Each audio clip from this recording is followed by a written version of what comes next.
السلام علیکم ورحمۃ اللہ وبرکاتہ۔ بچوں، آج ہم جو حدیث پڑھنے جا رہے ہیں وہ قرآن پاک پڑھنے اور پڑھانے سے متعلق ہے۔ حضرت عثمان رضی اللہ نبی کریم صلی اللہ علیہ وسلم سے روایت کرتے ہیں، آپ صلی اللہ علیہ وسلم نے فرمایا، تم میں سے بہتر وہ شخص ہے جو قرآن سیکھے اور اسے سکھائے۔ بچوں، کتنی پیاری حدیث ہے نا یہ، جیسے ہمارا دل کرتا ہے کہ ہم کلاس کے سب سے اچھے اسٹوڈنٹ ہوں یا ماما پاپا سب سے زیادہ ہم سے پیار کریں، تو پھر ہم وہ کام جاننا چاہتے ہیں جن کو کر کے ہم انہیں اچھے لگیں گے۔ ہمارے پیرنٹس کو یا ہمارے ٹیچرز کو کون سے بچے اچھے لگتے ہیں؟ جو ان کی بات مانتے ہیں، اچھی سی پڑھائی کرتے ہیں، ویل بیہیو کرتے ہیں۔ تو کیا یہ ضروری نہیں ہے کہ ہم وہ کام جانیں جن کے ذریعے سے ہم اپنے کریٹر کو خوش کر سکیں، یعنی اللہ سبحانہ و تعالیٰ کو خوش کر سکیں؟ اور اللہ تعالیٰ نے تو ہمارے لیے پھر بہت سے انعام بھی رکھے ہوئے ہیں۔ اس حدیث میں نبی صلی اللہ علیہ وسلم نے ہمیں یہ بتایا ہے کہ ہم میں سے بہتر وہ شخص ہے جو قرآن سیکھے اور اسے سکھائے۔ تو بچوں، قرآن سیکھنے کا کیا مطلب ہے؟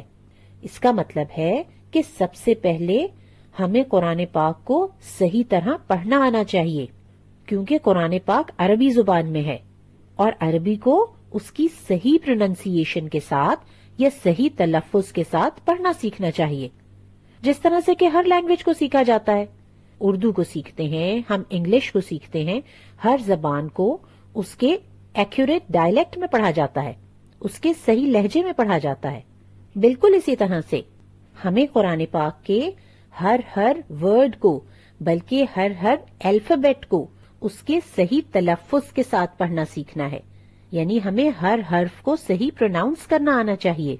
اور اگر ہم ایسا نہیں کریں گے تو پھر ہم اللہ تعالیٰ کی کتاب کو پڑھنے کا حق ادا نہیں کر سکیں گے۔ ویسے بھی عربی زبان ایک ایسی زبان ہے جس کے الفابیٹس خاص مخرج سے ادا ہوتے ہیں، یعنی خاص طرح سے پڑھا جاتا ہے۔ مثلا ایس ساؤنڈ ہے، انگلش میں یا اردو میں ایس ساؤنڈ کے تمام الفاظ ایک ہی طرح پڑھے جاتے ہیں، لیکن عربک میں سین، ثا، صاد، ان سب کو ڈفرنٹ مخارج کے ساتھ ادا کیا جاتا ہے، الگ الگ طرح سے پڑھا جاتا ہے اور ان کا مطلب بھی فرق ہو جاتا ہے۔ اس لیے سب سے پہلے تو ہمارے لیے یہ ضروری ہے کہ ہم قرآن پاک کو صحیح تلفظ سے پڑھنا سیکھیں، اور اس کے بعد صرف پڑھنا ہی نہیں بلکہ اس کے معنی سیکھیں، کیونکہ قرآن پاک میں اللہ تعالیٰ نے ہمیں وہ سارے کام بتا رکھے ہیں جو ہم نے اپنی زندگی میں کرنے ہیں، اور وہ سارے تو عربک میں لکھے ہوئے ہیں۔ تو پھر ہمیں کیسے پتا چلے گا کہ ہم نے زندگی میں کون سے کام کرنے ہیں اور کون سے نہیں کرنے؟ اس کے لیے ہمیں قرآن کا معنی جاننا ہوگا، اس کا میننگ سمجھنا ہوگا، اور سیکھ لینے کے بعد پھر انشاءاللہ ہمیں دوسروں کو بھی سکھانا ہے، کیونکہ اگر ہم دوسروں کو کوئی اچھی بات سکھائیں گے اور وہ اس پر عمل کریں گے تو اس کا ثواب ان کو تو ملے گا ہی، لیکن اتنا ہی ثواب ہمیں بھی ملے گا۔ تو یہ دنیا کی زندگی اسی لیے تو دی ہے اللہ تعالیٰ نے، تاکہ ہم اس میں زیادہ سے زیادہ اچھے کام کر لیں، اپنے بہت سارے نیکی کے پوائنٹس بنا لیں، بہت سارا اچھا سا سکور کر لیں، نیکیوں کا سکور، اور پھر اس کا ریزلٹ ہمیں کب ملے گا؟ قیامت کے دن ملے گا، اور اس کے بدلے میں ڈھیر ساری اچھی چیزیں ملیں گی۔ حضرت عتبہ بن عامر رضی اللہ سے روایت ہے، وہ کہتے ہیں کہ رسول اللہ صلی اللہ علیہ وسلم اس حال میں تشریف لائے کہ ہم صفا میں تھے۔ آپ صلی اللہ علیہ وسلم نے فرمایا، تم میں کوئی یہ پسند کرتا ہے کہ مدینہ کی منڈی میں جائے، یعنی مدینہ کی ایک مارکیٹ میں جائے، اور وہاں سے بغیر کسی گناہ اور قطع رحمی کے 2 بڑے بڑے کوہان والی یعنی موٹی تازی اونٹنیاں مفت میں لے آئے؟ یعنی ایسا نہیں ہے کہ وہ کسی کی پرمیشن کے بغیر اٹھا کر لے کر آ رہا ہے، نہیں، بلکہ وہ ایک ایسا کام کر رہا ہے کہ اس کو 2 کیملز، 2 اونٹنیاں مفت میں دی جا رہی ہیں۔ تو نبی صلی اللہ علیہ وسلم نے صحابہ کرام سے پوچھا کہ اگر کسی کو اس طرح سے کیملز مل جائیں تو اسے کیسا لگے گا؟ آپ کو پتا ہے کہ عربز کے لیے کیملز بہت امپورٹنٹ ہوتے تھے، کیونکہ وہ ان کی ٹرانسپورٹیشن بھی تھے اور ان کا کھانا بھی، اسی طرح وہ ان سے دودھ حاصل کرتے تھے۔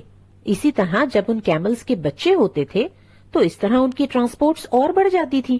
تو صحابہ کرام نے کہا کہ اللہ کے رسول صلی اللہ علیہ وسلم ہم سب اس کو پسند کرتے ہیں۔ نبی صلی اللہ علیہ وسلم نے فرمایا کہ اگر تم میں سے کوئی شخص مسجد کی طرف جائے اور وہ 2 آیتیں خود سیکھے یا سکھائے تو یہ اس کے لیے 2 اونٹنیوں سے بھی بہتر ہے۔ اسی طرح 3 آیات 3 اونٹنیوں سے اور 4 آیات 4 اونٹنیوں سے بہتر ہیں۔ یعنی 2 یا 3 آیتیں سیکھ کر یا سکھا کر انسان کو اتنی بڑی دولت حاصل ہوتی ہے، یہ بڑی بڑی ٹرانسپورٹ سے بھی بہتر ہے۔ اس لیے اگر ہم چاہتے ہیں کہ ہم اللہ تعالیٰ کے فیورٹ بندوں میں سے شامل ہو جائیں، اللہ تعالیٰ کے خاص بندوں میں سے، اور قیامت کے دن ہمارے پاس بہت ساری نیکیاں ہوں، ہمارا بہت ہائی سکور ہو، تو پھر ہمیں چاہیے کہ ہم قرآن پاک کا علم خود بھی سیکھیں اور دوسروں کو بھی سکھائیں۔ انشاءاللہ جلد ملیں گے ایک اور حدیث کے ساتھ۔ السلام علیکم ورحمۃ اللہ وبرکاتہ۔